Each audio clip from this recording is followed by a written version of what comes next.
Welcome. We are Grown A Geeks, and we are back for another episode of Admin Chat. Here to talk about Falcon and the Winter Soldier, or as I like to call it, the Sam and Bucky Show. Because that's what it's been all about. Sam and Bucky, watching them grow, watching them become the people they need to be, getting them through all the stuff they need to get through. And it's been hell of a ride. Marvelous ride. I see what you did there. That was Dad 101 right there. That was a marvelous joke. How about that? I will repay you in kind, sir. So we are talking episode 5. We are coming down to the wire. We got one episode left. And we may do something special for the finale episode. Yeah, big news, folks. Big news. We don't know exactly, but we might do something special for the finale episode. But we're talking about episode 5 today, so that's what we're going to focus on. Joining me today, as always, here to my left, we have Brent, Mr. Hydra. He is here, back again. The shirt you have, that's your hoodie. That's your Gag Sports Network hoodie. So many of you who watch our show already know he hosts the podcast on the Gag Sport Network called Gag on These Balls, where they talk all things sports. They've done top 5 countdowns. When is the mock draft episode? Is that one coming up? The mock draft episode is right around the corner. I believe that'll be on Tuesday or Wednesday. Very cool. Looking forward to that one. They've had some special guests. They've had, a lot of great content. He's on there. Tony's on there. They talk all things sports and they get it in. Here on my right, we have the F-16 himself, the Fighting Falcon, the man, the myth, the legend, Will. What's going on, Will? Yeah, I already know what's up. I'm ready to win. He's mad at us. We won't talk about that. But thank you for joining us today. Unfortunately, we have to do one more episode, maybe 2 more episodes without Jeff. We enjoyed having him on here. He's always got some great insight. I'm going to be great value, Jeff, today. There's some things in this episode we have to discuss, and I have to do my best Jeff impersonation and touch on the key points that he would have definitely brought and speak on those things. But in the meantime, we are going to let our man Brent take it away. Well, it is me, Mr. Hydra, with the Black Super Soldier, the F-16. We're going to be holding it down, and in honor of Jeff, smash that like button. Smash that subscribe button. Ring that little notification bell so you get notified every time piping hot content comes on out on Grown A Geeks. And be sure to also check out anchor.fm/Grown A Geeks for the audio-only version, where you can listen to our sultry voices talk to you about all things geek or all things sports. Depends what part of the channel you're all about. But we got plenty of content coming your way. Don't you worry about that. Without further ado, we'll hop right on into this episode because, man, there are some things to talk about. Let's get those initial thoughts, feelings, reactions, get them right out the way. We'll start with our Black Super Soldier. Sam, what were your thoughts, feelings about this episode? This episode left a lot. There was a lot to unpack in this episode. And I have to give Marvel a lot of credit. I've said this before. Marvel is not shying away from the key elements that make this show and this story very important. Everything with Isaiah Bradley, the conversation he and Sam have, very, very powerful conversation, and it does give you a lot to think about. And it's a lot of people are wanting to kind of question why is the show so political, and but it's like, admittedly, Captain America is a pretty political name and statement in and of itself. And when we see the situation with John Walker, a lot of that has to do with the U.S. government wanting a super soldier, someone that they feel represents America. So we'll get into that a little bit more, but yeah, very very touching, very powerful episode. F16, hit me with your thoughts, your feelings, reactions to this episode. I'm just happy the show started off with a bang because it ended with a bang, literally, on someone's chest. So it literally got to the point where you were fully invested in the show at this point. So that if you're not, then I don't know what show you're watching. But everything has been great so far with the show. I love the more of the character development we're getting and stuff like that. And we watched more growth. You've seen growth from characters that you weren't really expecting to grow as much as they did. Like, it's been a hell of a ride so far for it only being 5 episodes. So I'm pleasantly pleased. Yeah, I feel exactly the same way about the character growth, because I feel like in such a short period of time, this is the fastest character growth and the most compelling character growth I've seen since basically Killmonger in Black Panther. Because his character arc was, while he was not a good individual per se, his character growth, you could definitely see it throughout the whole movie. So seeing characters like Bucky, characters like Sam, even to some extent Zemo, get some level of character growth throughout such a 6-episode short, it's incredible. Marvel's done a great job. And like, while everyone is like, why are you bringing politics into this? Look, this is the time, this is the day, this is the age. If not now, when? Just talk about it, people. It's not going to be the end of the world. Just brace what is going on and talk about it openly. That's all we can really say about it from, Mr. Hydra's perspective. Without any further ado, though, let's get into that fight scene. There was a lot to unpack there. The 2v1. F16, break it down for me. All right, so we already know where the last episode ended off with that guy who is not Captain America putting freaking, a dent in freaking old boy's chest.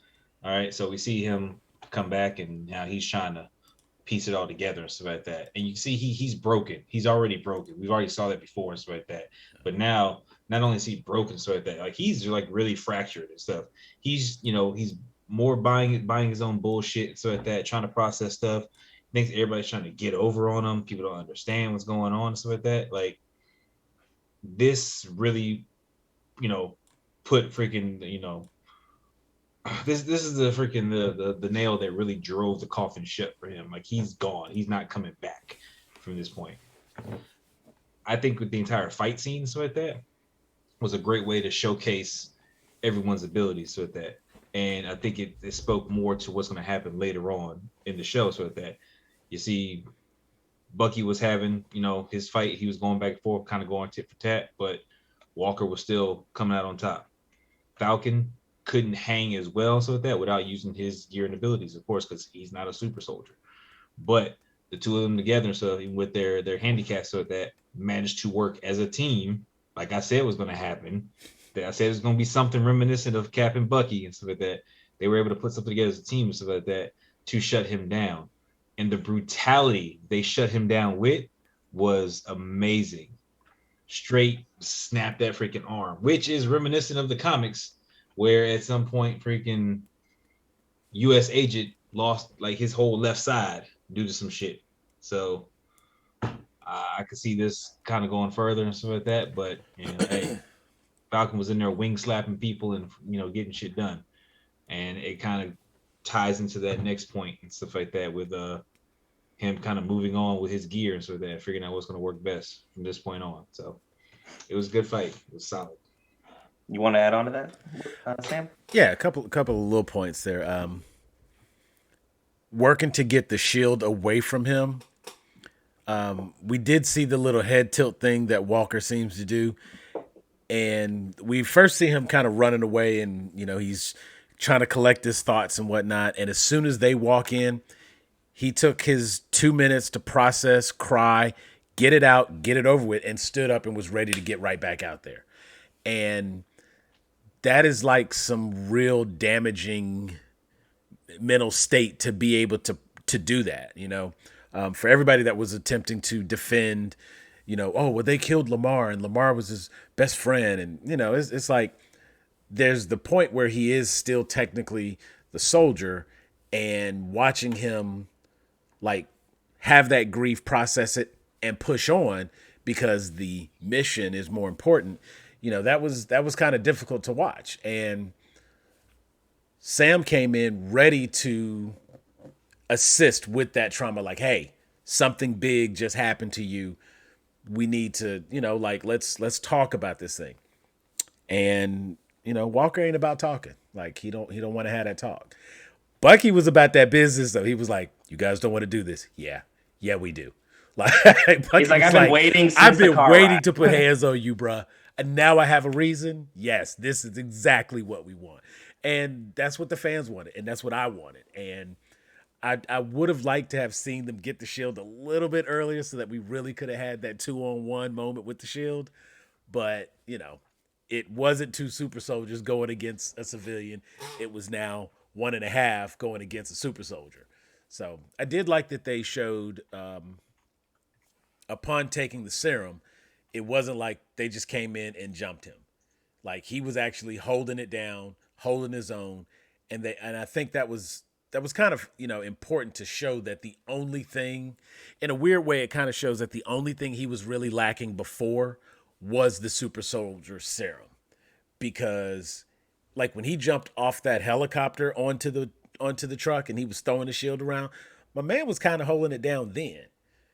If he had been a super soldier from day one as Captain America, maybe things would have gone different for him. And I really think that fight showcased that aspect of it. Like, John Walker is not a joke. He is not to be trifled with. And he deserves that little bit of respect. He is a good soldier. He's not a good person, but he was a damn good soldier. So I while he may not be your Captain America, he's still, holding it down as a super soldier.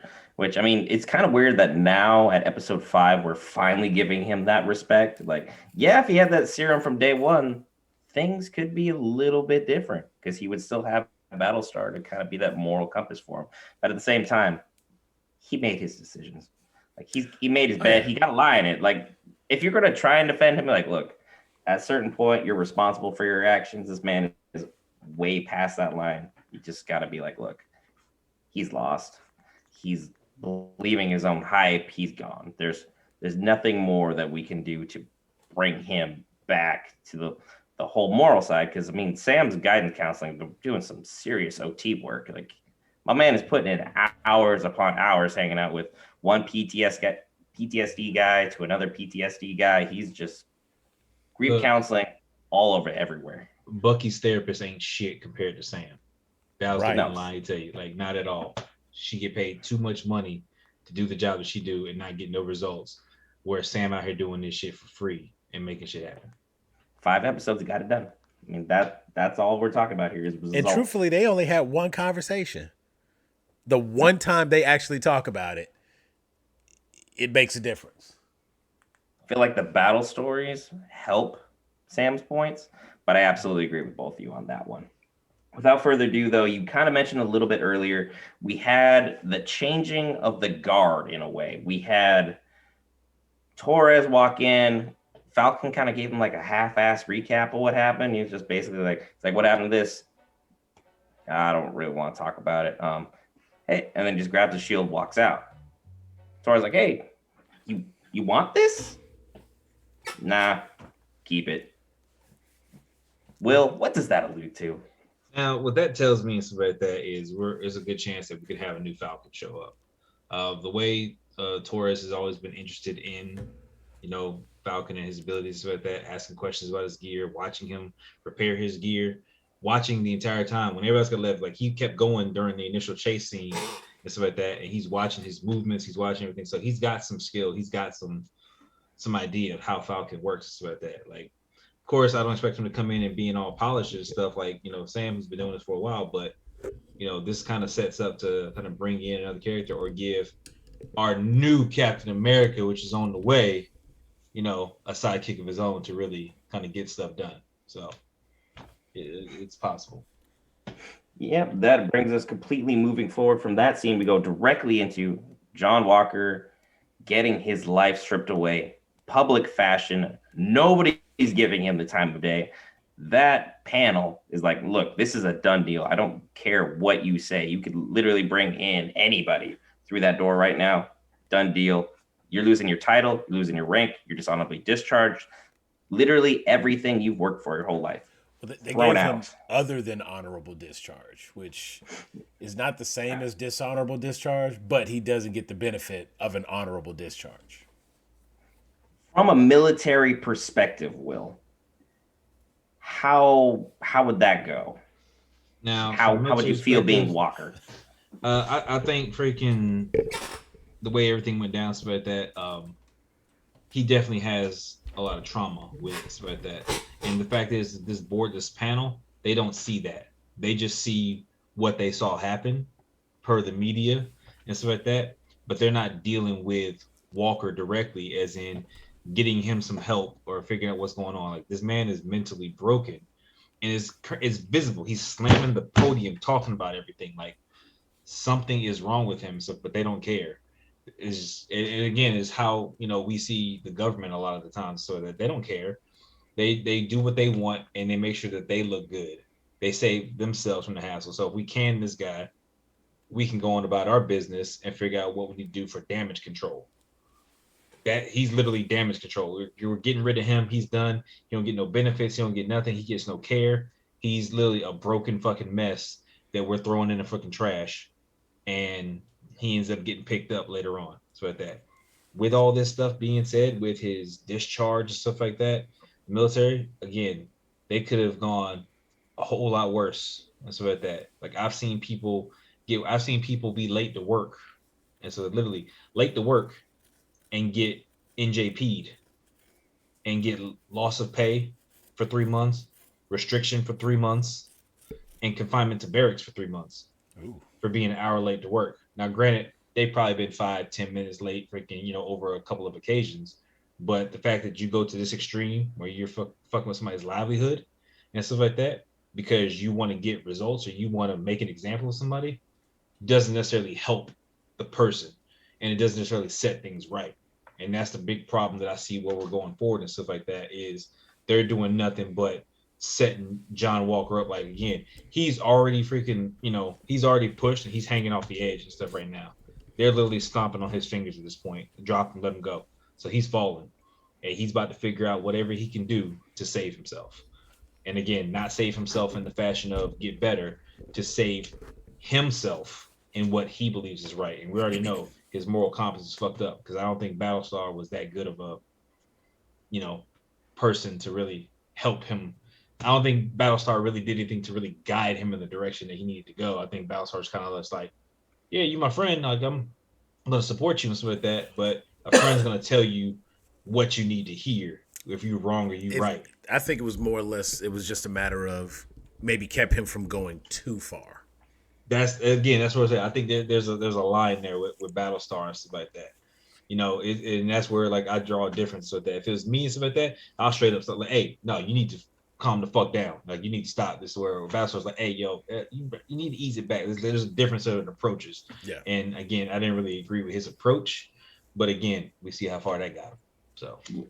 Yeah, because like to your point about the U.S. government, it feels like they're addressing the surface issue so that their surface looks nice, shiny, new, pristine, but they're not going down and dealing with the actual root core of the problem of, hey, we caused this dude to, literally go off the deep end. We put all this pressure on him to be Steve Rogers. There's only been one Steve Rogers. But at the same time, like, we're going to force all this authority, all this responsibility, all this stuff on him. He's already suffering from all the Medal of Honor stuff that he had to do while he was serving and, serving his country well, because he's clearly worked his way up to a level of certain prestige. But at the same time, there were a lot of nicks and bruises mentally. throughout this dude, and then you add the super soldier serum and losing his best friend on top of it, he's not having a good day, and he's just gone. He said it left in the process, so that he's like, you made me, you built me, you put me together. And same thing, if you got a problem with a weed, you don't just freaking cut it off and freaking walk away. What's it gonna do? It's gonna keep growing. It's gonna keep coming. It's like that. You need to pull that bitch out by the roots to solve the problem. They do that. they cut them off and freaking walked away. And so that thing that's gonna fix the problem. That's slowly gonna creep. It's gonna, show all the chinks in their freaking armor. And as we already see, it's gonna freaking break down. And I predict that we're gonna get a lot of freaking bloodshed, freaking from John Walker in the future. So. Oh yeah, John Walker's gonna have some big things coming. While we're talking about big things coming, John Walker was out there just chilling on the bench with his lady, and then the Contessa, Madam Hydra, of all people, shows up and has a little bit of a conversation with him. Sam, do you want to break down Contessa a little bit, talk about that conversation? Sure. So, Contessa Valentina Allegra de Fontaine, you can call her Val, but not out loud, just in your head. Just call her Contessa. Being able to get a well-known, well-established actress like Julia Louis-Dreyfus automatically adds a little bit of weight to this character. Madam Hydra, per the comics, is just a high-ranking Hydra official. Like she's like Nick Fury level capable. It's just you automatically, because she was actually the love interest of Nick Fury at different points, and she's one of those people that has just kind of been placed throughout the comics wherever they needed a high-ranking female. In the MCU, though, she has already come in and kind of established herself as being well-versed in a lot of different things. She knows, she has information about the Shield and the gray area where that revolves around, and like who owns the Shield. Does the government technically own the Shield? Given that it was a part of Shield and Shield is no longer, who does in fact own the Shield? There's not really a direct owner. She brings that up. She talks about that. She goes into, she seems very familiar with the formula. She talks the super soldier serum. She can tell just from looking at him that he has taken it, possibly by watching the footage. So, it shows that she's got this knowledge and this background or this access. She has clearance. She's a power player. It is possible, see, you like how I segue there? It is possible she is, in fact, the power broker. I'm leaning with the fact that they used a big name actress like Dreyfus, bringing her in episode 5. It just seems really odd with there only being one more episode. We don't know if she's going to get that call next episode. She hands him a card and then basically says, like, don't call me, I'll call you, because there's nothing on the card. What's the point of carrying the card at that point? That's what the one thing I just didn't. Just for the, he's probably got a light you shine on it or something that has. I was waiting on. Like, what is this? Like the Deadpool like reference? Or I was like, this card's blank. But it's also like, but think about it. That's also like so disarming for her. Like you're talking to somebody and they hand you a card. You take the card and you think it's something there. Then you go to look at it and you're like, wait, there's. It's too late. You've already got. You know what I'm saying? Like your mind is already in place, thinking that. It's such a disarming tactic, and I thought it was fantastic. She basically says that he has made himself very valuable to people she might know, and she's not necessarily saying valuable to her, but she's obviously indicating that he will be valuable to people who need those types of services. Already kind of putting them in line to become a mercenary or maybe a suicide soldier. We'll get to that. And I think she could very well be just her level of information. It indicates she's the kind of person that could easily be the power broker. And if they just come back the next episode and show you that she is the power broker, you're like, oh, okay, yeah, that makes sense. But they haven't given us all of it to say that she is or isn't. That is kind of I'm putting a tack on the board for that one. I'm tying a red string to that one. I'm gonna let it hang. I got to see if I can hook it to anything else. But yeah, Madam Hydra's that woman. She's that chick, and the fact that she's already showing some interest in John Walker is it's curious to see what's going to happen with that. There's a lot of pieces moving, and then while we're talking about moving, we move over to the remains of Sokovia. Baron Zemo at the grave of, well, it's basically like an unmarked grave memorial for those who have died. He's over there paying his respects, and nobody but Bucky walks up, has a conversation with a man.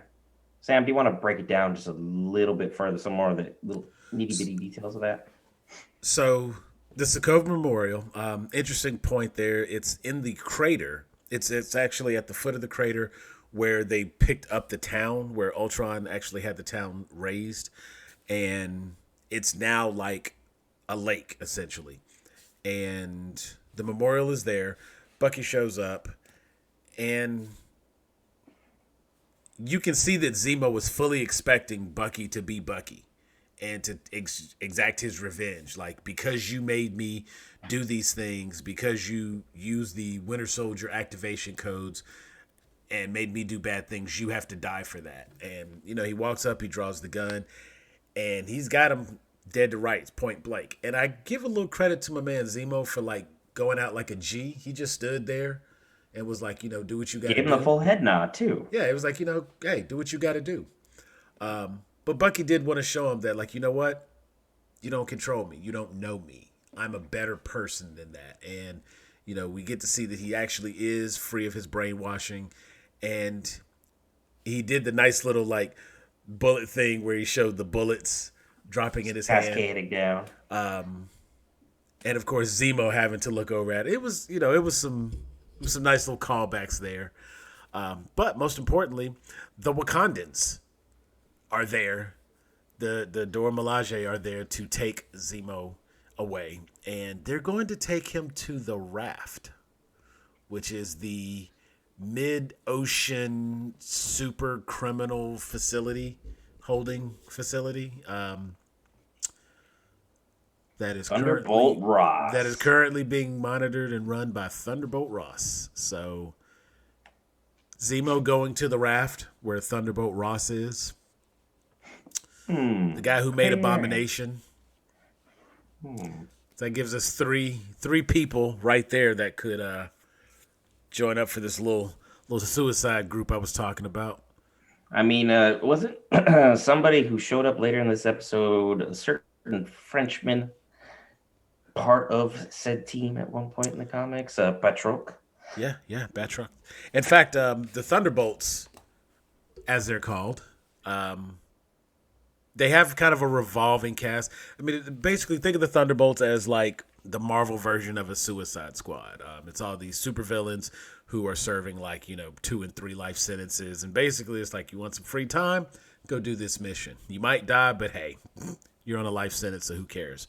But when you just kind of think about some of the people, like Zemo's going to be there, Abomination, Ghost could very well be there from Ant-Man and the Wasp. Because she's not dead. They were trying to get her stabilized. We don't have all the details, but we know he exists. Taskmaster. And that's from the Black Widow movie. So Taskmaster. If it ever dropped. Smiling Tiger. Batroc the Leaper, I was mentioned. And, of course, the man himself, Thunderbolt Ross. If he still has any of the serum that he used to actually make Abomination, then there's always a possibility that he'll inject himself and become Red Hulk. So they have the option to do some things, and they're definitely setting themselves up. And of course, we still are kind of waiting to see what's going to happen with John Walker. So if he ends up there, maybe that's where we get our U.S. agent. Like we got a lot of red string. They're just keep feeding us the yarn for it. Like, come on, just keep walking with us. We good. We have plenty of information for you. Marvel has once again started playing chess while everyone else is playing checkers. Like, oh, you're setting up one movie in advance. Yeah, this is gonna pay off like 10 TV shows from now. Just wait. That's all we ask. And then they go ahead and do it because I mean, like Sam's grief counseling that you thought was completely inconsequential in Captain America: Civil War is now like one of the most important things moving forward in a TV show. Like what, 10 years later? Like great writing. Can't be mad at that. And it's also one of those things like his grief counseling is it's such a important role for the character of Sam. Because it shows that he is still optimistic. It shows that he can see the bright side, that he hasn't been tainted, despite everything that. I mean, if you think about it, if you think about Sam Wilson in the MCU, the man has been through some stuff. You know what I'm saying? Like he done dealt with some shit. He knows about the big three. You know, so it's like he's encountered the big. So like his life is very unique. And it would be very easy for him to have a certain feeling about these things, but it just goes to show like his character.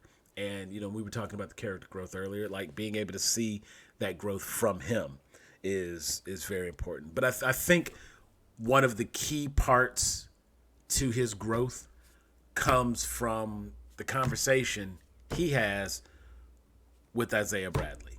And I think that was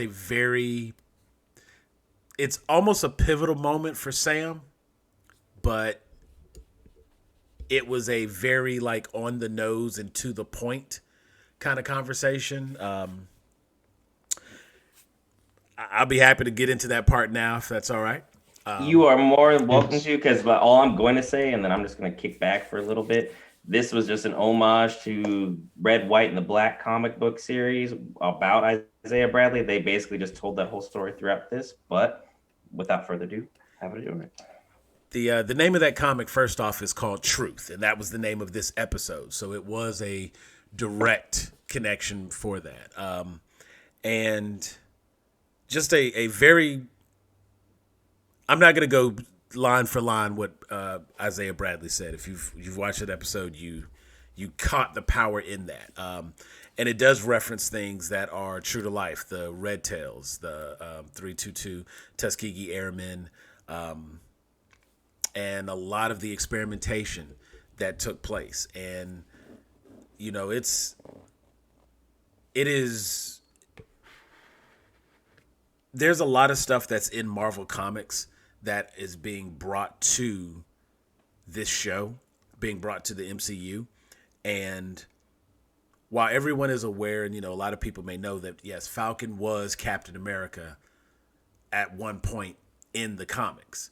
There was also the conversation where initially that couldn't happen. It was actually said, like, I don't know if this world is ready for a black Captain America. Those were the exact words. And, you know, Marvel has the writing team for this. They've been very mindful to bring up all of the parts that need to be said, to say the things that need to be said, and not shy away from that aspect of it. I know a couple episodes back we talked about it, and I was saying, like, you know, I like that they are really talking about Bucky's PTSD. We see John Walker's PTSD. Like Will was saying, when he broke down on the podium, like they're getting into that. And when they take the moment and they do the segment with Isaiah and he's talking to Sam, one of the lines in there that of course struck me as being very odd, and I was curious how they were going to not really come back from that, but how they were going to make that work. Isaiah Bradley, you know, Sam is actually, after they've recovered the shield from John Walker, Sam is bringing the shield to Isaiah Bradley because there was a black super soldier and no one knew. And Sam is like, hey, I know some people. We can get this fixed. We can change this. People need to know. And Isaiah's just like, just let me have peace, bro. Like, they had me locked up. And ironically, they locked him up for doing the exact same thing that Steve Rogers was rewarded for. If you go back and you watch Captain America, the First Avenger, Captain America was, even though he was now this super soldier, originally he was just a poster boy. He was just there to, give the troops some motivation to, he was just there to look nice. And he does how many times he says he's knocked out Hitler 400 times, but he actually hadn't gone on any missions. He hadn't done anything. And then, of course, he finds out that there's some POWs. He goes and he attacks the base and frees the POWs and brings them back to the camp. And he was rewarded for that. He was a hero. Well, Isaiah Bradley was experimented on. They told him it was, they were getting him tetanus shots, but they were doing versions of the super soldier serum. And as a result, a lot of his squad mates were going through their own metamorphoses, and they had different challenges. There were some, deformities that took place and things like that. Well, they end up getting captured. The government just wants to bury the whole thing, and Isaiah Bradley decides to go and save his comrades. And in doing so, rather than reward him, he's treated as being AWOL, and he ends up being arrested, court-martialed, the whole nine, and they lock him up. During his incarceration, they continue to experiment on him to try to figure out why the super soldier serum worked for him. They have all these other examples where it didn't work. What made him special? Why did it work for him? And I can't help but to wonder if it's something about the person, that the formula kind of works for the person. Because we see that there are some, once we get around to Nagel, and Nagel's formula seems to work for anybody, so they've obviously unlocked that aspect of it. And so it was Nagel being able to isolate the necessary equipment from when he said he was given a sample of an American soldier with a working version of the formula. And every time we've seen Isaiah Bradley, he picked up that ashtray through that thing, it was embedded in the wall. So he is still very much that dude. And, he has a conversation. Sam and Isaiah are talking, and Isaiah's really hurt. He's really hurt. He's been mistreated by the government. He's got a completely justifiable and understandable lack of desire to do anything regarding the super soldier program. They've erased his military history, it's pretended like he never existed. They told his wife he died. They hid her letters from him. The man has just been through so much. And Sam is trying to convince him and say, it's a different world, it's a different time. And he's basically yeah, I used to be like you. I used to be optimistic like that, but I know better now. And as a black man in America, I could never see, no self-respecting black man would ever want to be Captain America. And as you're watching this show, you're kind of thinking well, isn't Falcon going to be the new Captain America? And so it was a very interesting moment where you can kind of see the conflict on Sam's face. And they go into it more in the episode as he's talking with his sister Sarah and things like that, but it's it's hard to think that Sam can't separate being black from wanting to do the right thing, from wanting to do good. And that's why I say the optimism that Sam has, it just says so much about him as a character. And it's honestly one of the reasons he is going to make such a great Captain America. He genuinely believes in trying to save people. As a grief counselor, that's what he does. He wants to save people. He wants to help people. And, while Walker sees everything very black and white, you can see that Sam operates in the gray. That he operates in the gray. At the end of the line, I think he would toe the line, but I don't think he would cross it. and morally, he's that kind of person.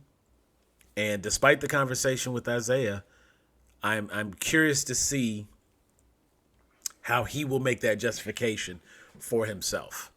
But yeah, they definitely dove into some dark territory and gave a lot of people some stuff to think about. I mean, a lot of people, a lot of that hit home and stuff like that, especially coming in from, my time in the military and stuff like that. You see it. One of the first things I'm told when I got into boot camp is, we're all the same. So like that there is no white, there is no black. So like that we're all shades of green. You can be light green, you can be dark green, you can be sage. They don't give a damn for that. We're all green. We're all family. So like that. So that's what I was taught leading into it. So like that. But as much as I wanted to believe that, be optimistic, so that the more you get to the military, so that the more you kind of see, so that where it's not always like that. Freaking, some people see black and white, some people see color, some people see gray. Like it's different from person to person, so that you never know what you're gonna run into from your command and stuff like that, and your inability to protect yourself in the military to the full degree that you can, as a person is different. So at that you got rank structures and chain of commands, so at that, and that's kind of the stuff that Sam is grappling with.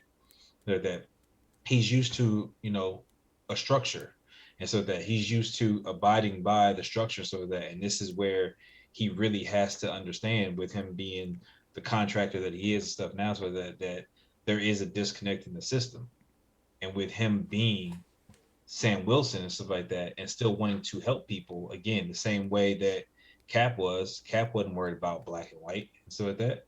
Cap was worried about doing the right thing. Sam is worried about doing the right thing. And that's where, again, the conversation with his sister and stuff like that kind of helps solidify that for him. It's like, you choose what you want to be. What Isaiah went through was devastating. It was a different time. Not everything is the same. And so like that. Don't get me wrong, a lot of things that happened to him and stuff like that are still happening in our society now and stuff like that. But we've got more resources and stuff like that to make note of these things. You gotta remember, they didn't have cameras and stuff back then on every single street corner. Whereas now you can shine a light on what's going on. And so that you see what John Walker did and how freaking, it affected, his career stuff going forward, stuff like that. But if you do the reverse and stuff like that, we see what happens to, black people, whether it be in the MCU, like the cop scene and stuff like that, to the struggle that Isaiah went through. And, some of this stuff gets swept under the rug or it gets deflected. The government is known for doing this. They're known for deflecting when necessary, and it's not all the government is bad. Don't get it twisted. It's like that. There are some good people out there that do what needs to be done, but the system itself is failing. Freaking, not only is it failing, people in general, so like that, it's failing veterans, it's failing military, and that's the whole arc that's being explained in this entire series and stuff like that. What he goes through for having these PTSD symptoms, what it is to be a black man, what it is to be a veteran, and stuff like that. Because you gotta remember, Bucky's a veteran too. People don't realize that. Like, Bucky's a veteran too, and so that he's going through some shit. Everybody's going through different emotional traumas, and you see the breakdown in how one situation affects people very differently. Whether it be your relationships with people and stuff like that, whether it be what your job priority is, and so like that. Out of all this, Sam is the only one who has had the least amount of emotion show through. Bucky's fucking angry. Bucky's mad. Freaking John Walker is confused and freaking, he's scared and anxious all at the same time. Carly is freaking, upset beyond repair and furious. And what is Sam doing? Sam is keeping the most level head, trying to figure out what's going on, what to do, how to do everything. This is the growth that I'm talking about. This is the evolution of that, because we just saw Sam. Sam was just a sidekick when we first met him. Cap was, running laps around him and stuff like that. And we get to see that come full circle where, no, he's not just a sidekick. Like, he's actually, a character of worth. Because in Marvel and stuff like that, freaking, at some point in time, I don't think you're just a sidekick anymore. So that, like, you are somebody that is making a difference in doing these things.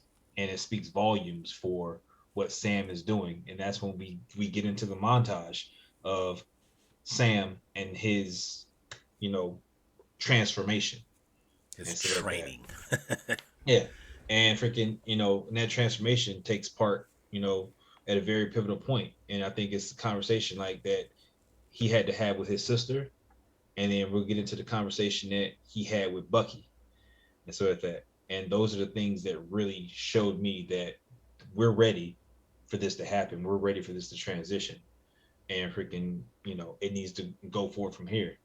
So with Brent and stuff like that, you know, tell me, like, what did you think about freaking the entire conversation that Sam had with Bucky going forward, and his whole thing from there? Uh, just to touch upon the points that we're talking about with the Isaiah Bradley conversation, to your point, Bucky's not only someone who served, he was a war criminal. He's still being treated better than Falcon is out on the streets. He was Bucky's a POW and a war criminal. He was both sides of the same coin. So he's literally getting, you know, significantly better treatment than somebody who, you know, never did a damn thing wrong.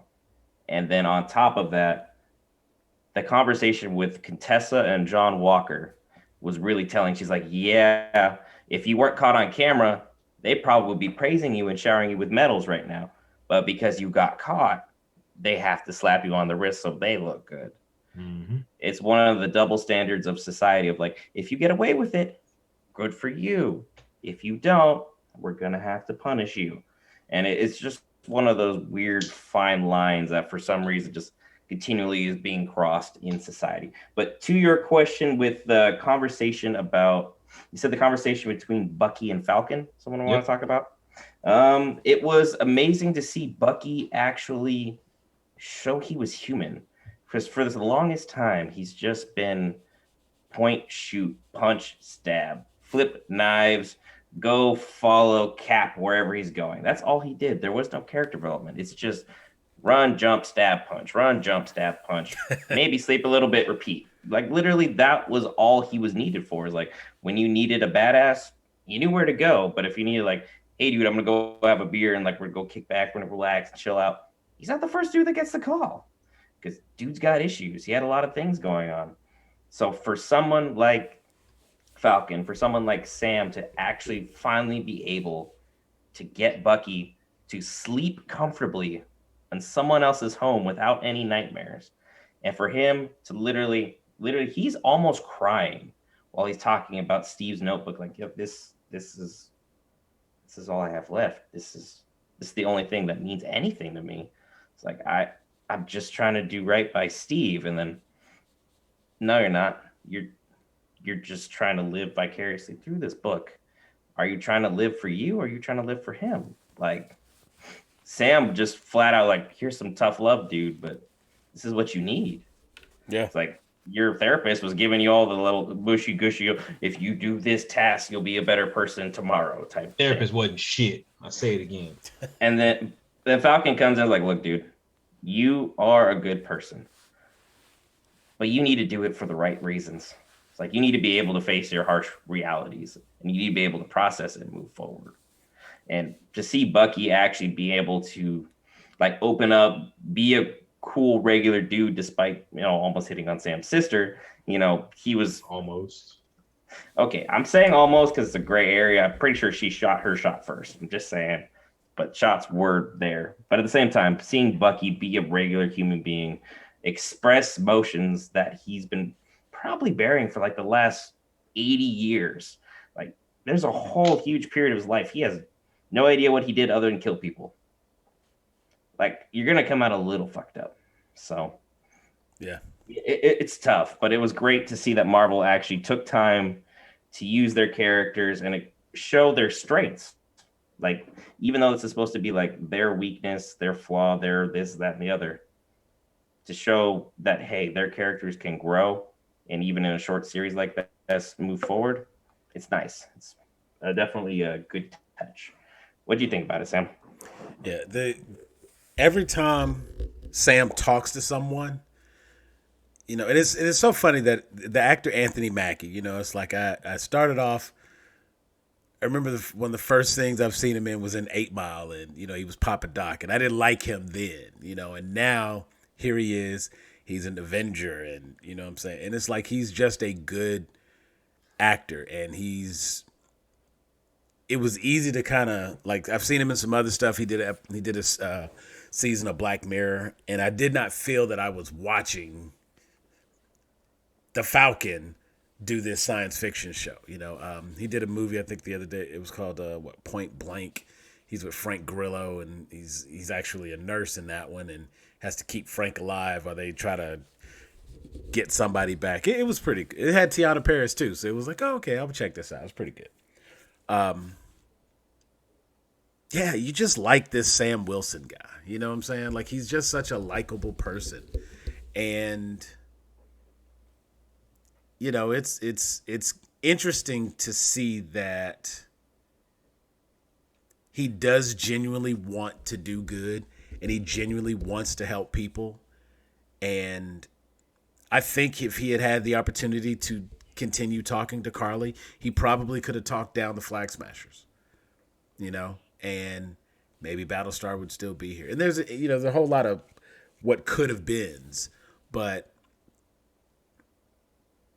I think while we've had a certain bit of consistency coming from Sam Wilson, we've also really had an opportunity to see him grow. Because as I mentioned, he's gone through some stuff too. He got blipped. He was dusted away, and he had to come back from the blip. And, couldn't get his bank loan. He's still struggling. He's got these military contracts. So he's still out there living life and, trying to be a hero. And he's still got these internal struggles, as some people might say, as minor as they are. But, it's a big deal for him. And the legacy of his family's boat is really the metaphor that they kind of show, because it's really the metaphor for him taking on the mantle. The entire time he's been trying to give away this shield and not deal with this shield and not have this shield.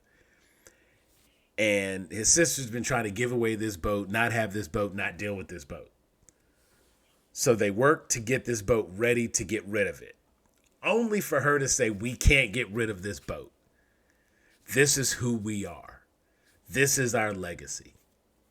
And it's right at that same time you can really see, that's where we get his little workout montage. And I really did like the little buddy cop montage we got with them fixing up the boat, and Winter Soldier hanging out, Bucky being there to like really help out fixing up the boat.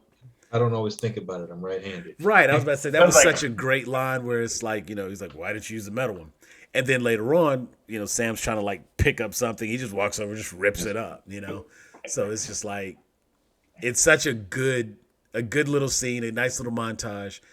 But that combined with the repair of the boat, it's all just a metaphor for, getting Sam in position to take over, to take on this mantle, to be this person that he's apparently destined to be. He can fight it. He can try to run from it. He can try to fly away. It's not going to happen. This is what has to be done. Because like even at the end of every battle scene, the shield always ends up like right by him. Like even when they finish that opening fight scene against John Walker, Bucky picks up the shield, kind of looks at it, walks over to Falcon, drops it right at him, kind of gives him the look like, if you lose this thing again, I swear to God. And then just walks off. Now, when he dropped that shield, I like that the very first thing we saw was an almost tearful Sam trying to wipe the blood off. Like, you can see he feels responsible. He feels like it's his fault there's blood on that shield. And the first thing he wants to do is get it off. And when we see him with Torres, just after that, the shield is now clean again. It's pristine. It's in his care, and he's got it clean. It's like he's trying to clean up the legacy of Captain America from what our future U.S. agent has been doing this last couple episodes. Which brings us to our penultimate moment where they literally Pulp Fictioned us with the box. That was my moment. What's in the box? What's in the box? Let me see the unboxing. I will pay to see this. Just let me see it. But they give you just a little bit of white outline there because Because Bucky literally is like, all right, I'm just doing a delivery. I'm doing a drop off. Getting the hell out of here. That was right after he said, "I need a favor." Yeah, just like sign that box and came I'll be from gone. Wakanda. Yeah, so he called in a big favor, even though he apparently has no pull, because he was basically told, like, hey, you're welcome. Stay scarce, though. Like, are people still mad? Is Ayo still sweet on him? I was about to say, maybe don't show up right about now. Let us deal with this Zemo thing, and then you know what? You could come to the next cookout. Like that's where he was with that. Hey, as long as he gets his invite, he's good. Okay, Hey. like I mean, he's that's still what's white. He's still White Wolf, you know. So in AO, we're still referring to him as White Wolf. So it's like he's about to get in with Sam's sister, so he did it. Like, see, that's what that time in Wakanda does. You go to Wakanda for a little bit. Now you come back and it's like, hey, my name's Bucky. How you doing? He's a little bit beloved from it, but like, hasn't New York been through enough? Like, we have the GRC convention in New York. We had already had the Battle of New York. All the Spider-Man stuff happens in New York. I mean, New York and LA are like where most stuff happens. And it's funny because Sam Wilson's character is from New York. I love that they actually made it where Anthony Mackie is from, because he's a big Saints fan. He's from New Orleans. He's from Louisiana, period. So it was nice that they let him make the character his own. So that, but at the same time, I was like, we're gonna end up back in a major city at some point. When's it gonna be? And then, oh bam, here he is. Last episode, we're going to New York. Makes sense. We need the spectacle. So that, but you need it for Sam, like, because it's gonna be his shining moment. He's gonna come in. He's gonna shut some shit down, and when it's all said and done, the world is going to see Captain America, Sam Wilson, on the New York Times freaking screen or something. The Jumbotron like, it's gonna be something. Town, what is it? Yeah. The Jumbotron at Times Square. It'd be funny if we see Tom Holland swing by. Like, you ain't belong here. Get out of here. But yeah, Tom Holland would have blabbed about it by now, because I mean that's it's funny because him and Ruffalo. Mackie, they always talking shit to each other during their little interviews and stuff. So it'd be funny as hell to see Spider-Man show up freaking just cause. Like, it's New York. Like, you can't not have. Well, see, it's funny though. Now here's something, and this is just the smallest little thread. Sure it is. So they're going back to New York. Brooklyn's in New York. We know anybody from Brooklyn? It would be such a big deal. Like, imagine, because like everyone's trying to say that Captain America is like literally chilling in that spaceship with Nick Fury just retired up there. Just and I mean, I can see that too. The world from there, like I can what see if he that just too. comes down for a day? Just oh shit. Yeah, Torres kind of made that joke at the beginning. We was like, people say that he's up on his base on the moon, and I thought that was an Avengers nod, honestly, from the game. I honestly thought that was. I mean, it could be anything. I just know freaking. I don't be surprised. We see Chris Evans, it's old Cap, whatever, just sitting watching, or he's just gonna sit there. He's just gonna smile, like, yeah. Do like the Stan Lee reference, like you see him in the background, you're like, I know that guy. Yeah. And everyone's just looking like you crazy. But whatever. If you're a Marvel fan, you're gonna be a little crazy. Because all they know is he went on to live his life. They've not said anything about and they've pointed out when they go into when Rhodey and Sam are in the Captain America Memorial, you can actually say retired. He's not dead. Right. Retired. Like he's just not there. He's not Cap anymore. So who's to say?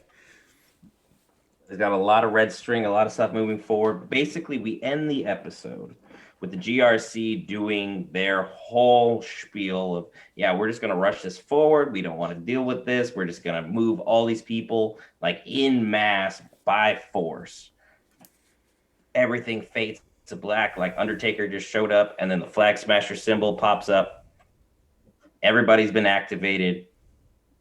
Sam gives us the damn box tease that I just want to see him in the suit. Is that so much to ask for? Just want to see that. Tune in next week. But thanks for the lead.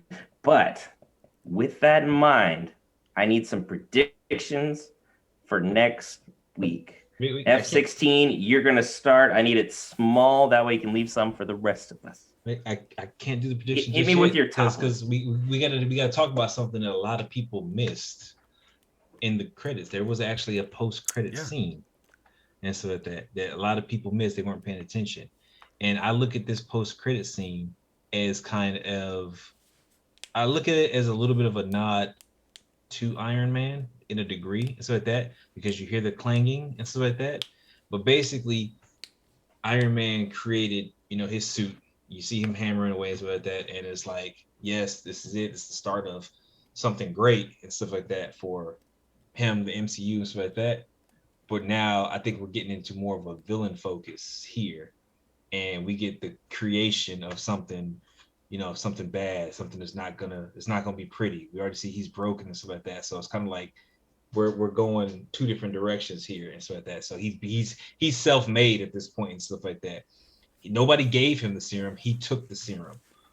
Yeah. He's making his own shield. He's creating U.S. agent right now. He's creating it. So it's like, I think this is going to be a little bit of a darker turn for Marvel and stuff like that, because we know Disney has been doing pretty well with these like Maleficent and stuff like that, like talking about the villain's perspective, a lot of things like that. So I wouldn't be surprised if at some point in time that translates to Marvel and we see the villain's perspective on stuff. Oh wait, don't we got Loki coming up? So it's a process. I would totally watch a movie called U.S. Agent. I would I would totally watch that. Wyatt Russell, yeah, I'm in. I'm down. Good. So with that being said, so that predictions and stuff that I'm looking at, so that I'm looking to see a more ruthless U.S. agent. He's recovered. He's still a super soldier. So that arm is. I mean, his arm was already healed by post-credit. He's hammering stuff out. So I'm expecting him to come in because he said something very particular. He's not going to let Battlestar's killer get away. He knows Battlestar's killer was not the person that he killed. So he's still got unfinished business with Carly. He's going after Carly. He's going to be in New York. So that's the first part. Second, we're going to see Cap in his suit. And so at that, we're going to see Sam Wilson in that suit, repping Captain America. No, you had it right the first time, Cap.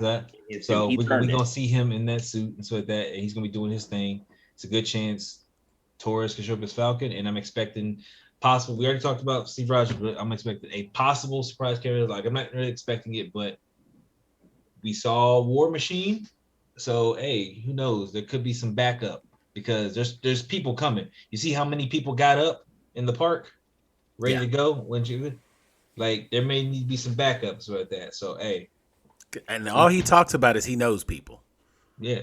So he make a call. I wouldn't be surprised if War Machine and Tic Tac show up. Freaking Ant-Man is, put in a little bit of work, but I'll leave it there. Imagine just having, like, what's Captain America's call sign? What is his phrase? Avengers assemble. If we get Sam Wilson in this show to say Avengers assemble, I'm with you. I like that. That would be so dope. And the fact that they're going to New York where, like, all of these Avengers technically are.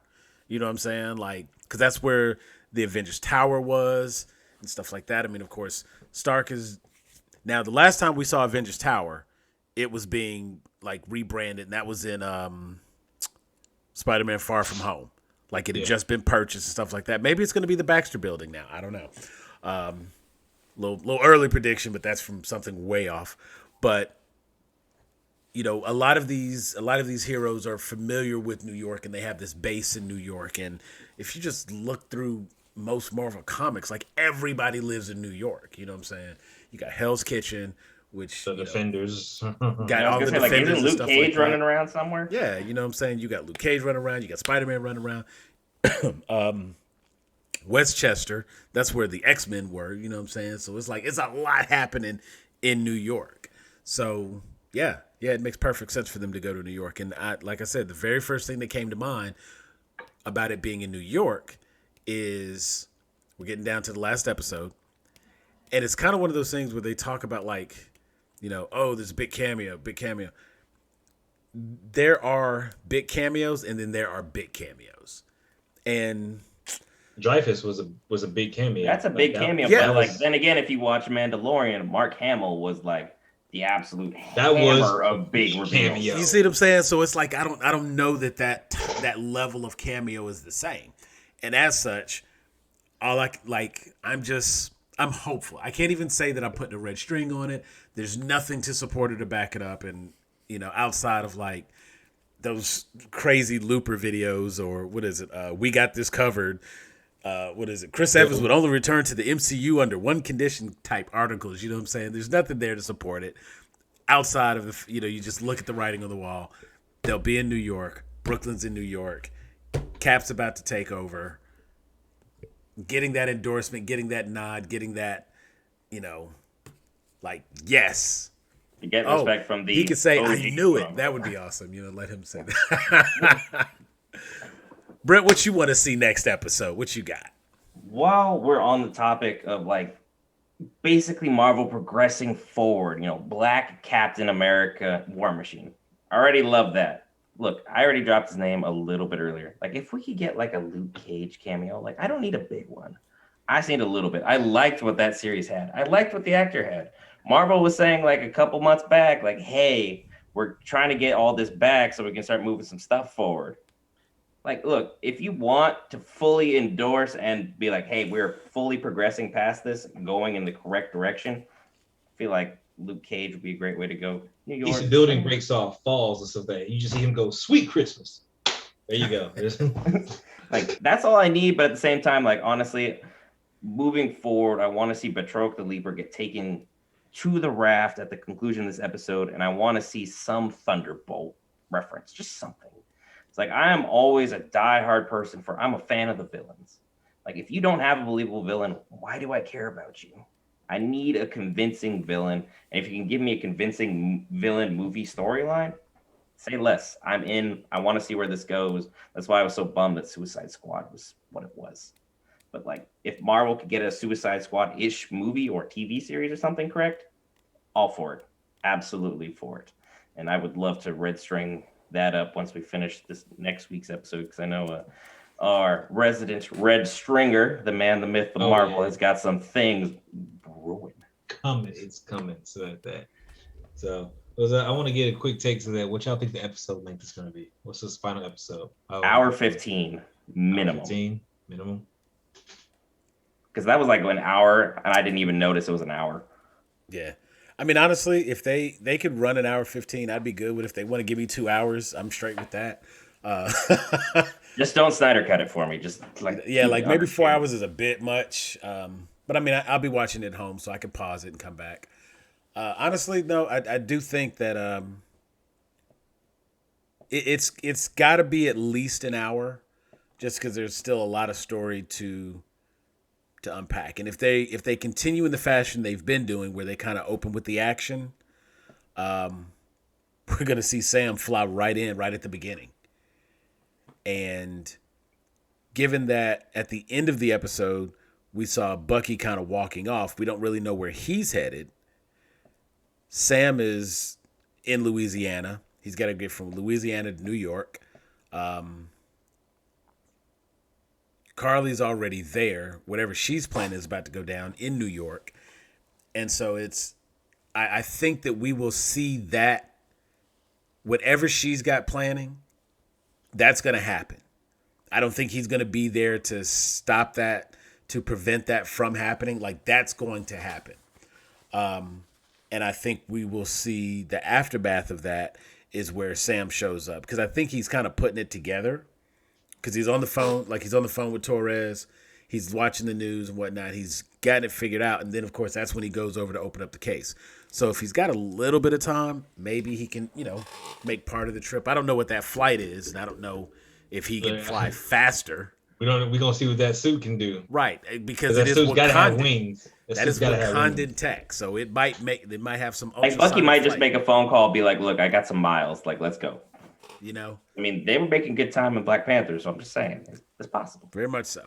So, of course, my question is just like, where did Bucky go? Where is he going?